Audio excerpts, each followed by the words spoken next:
جب خوف صرف گلیوں اور محلوں تک محدود نہیں تھا بلکہ عدالتوں، ججوں کے کمروں اور پولیس کے دفاتر تک سرایت کر چکا تھا۔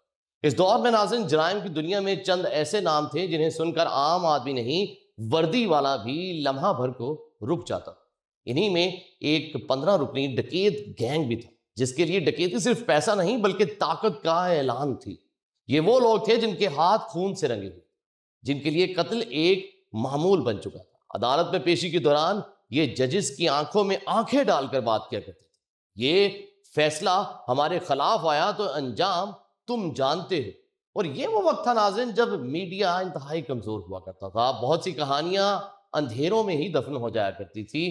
سن 1995 کے آس پاس لاہور میں ایک بنگالی گینگ ہوا کرتا تھا، کاشی گینگ، عمر راجہ گینگ، اور یہ 15 رکنی گینگ جس کی آج ہم بات کر رہے ہیں انتہائی سرگرم تھے، مگر سب سے زیادہ بے خوف اور بے رحم یہی گروہ سمجھا جاتا تھا۔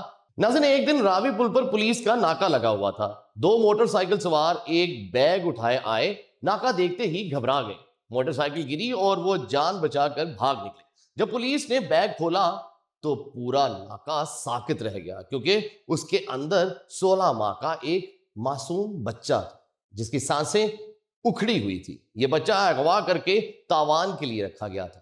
وہ چند لمحے مزید ہوتے تو شاید زندہ نہ رہتا، اور یہی وہ لمحہ تھا کہ جب پولیس کو اندازہ ہوا کہ یہ کوئی عام واردات نہیں بلکہ ایک منظم بے رحم گینگ کی واردات ہے۔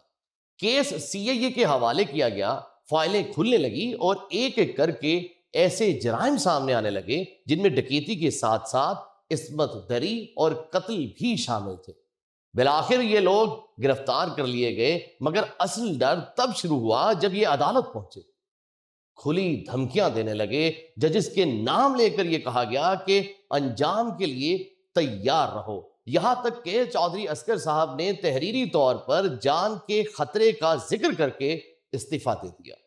عدلیہ ہل کر رہ گئی، اعلیٰ سطح کے اجلاس ہوئے اور واضح پیغام دیا گیا کہ اگر اب ریاست نہ جاگی تو پورا نظام ان کے ہاتھوں یرغمال بن جائے گا۔ ریمانڈ کے دوران اطلاعات ملی کہ یہ لوگ فرار ہونے کی تیاری کر چکے ہیں، اور پھر وہی ہوا جس کا خدشہ تھا۔ منتقلی کے دوران منظم حملہ ہوا اور 2 خطرناک مجرمان پولیس حراست سے بھاگ نکلے۔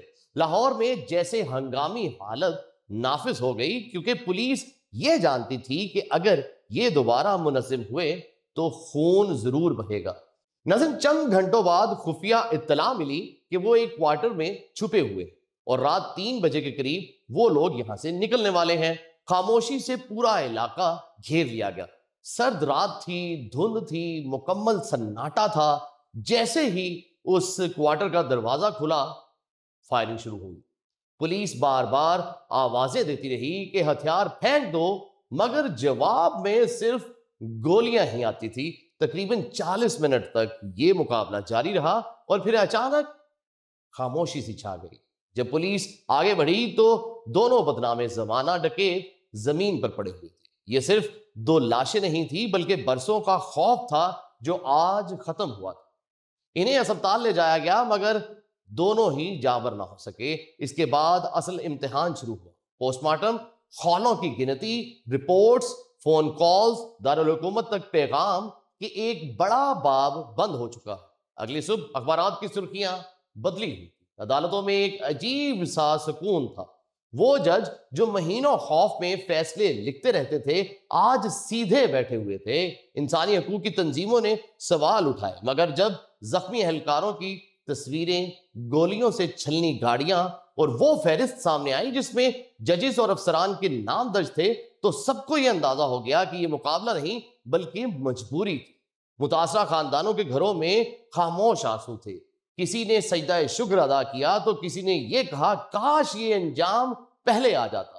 پولیس اہلکاروں کے لیے یہ فتح نہیں تھی، کیونکہ وہ یہ جانتے تھے کہ گولی چلانا آسان ہے مگر اس کے بعد ضمیر کے ساتھ جینا مشکل۔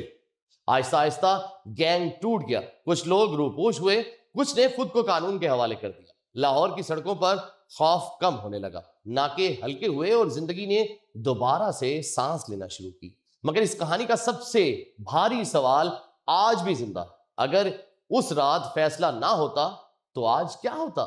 یہی وہ انجام تھا جس نے یہ ثابت کیا کہ جرم وقتی طور پر طاقتور لگ سکتا ہے، مگر ریاست جب یہ فیصلہ کر لے تو پورا دور ہی ختم ہو جایا کرتا ہے۔ اور لاہور کی وہ رات آج بھی یہ گواہی دیتی ہے کہ خوف کی حکومت ہمیشہ نہیں چل سکتی، آخر کار انجام آ ہی جاتا ہے۔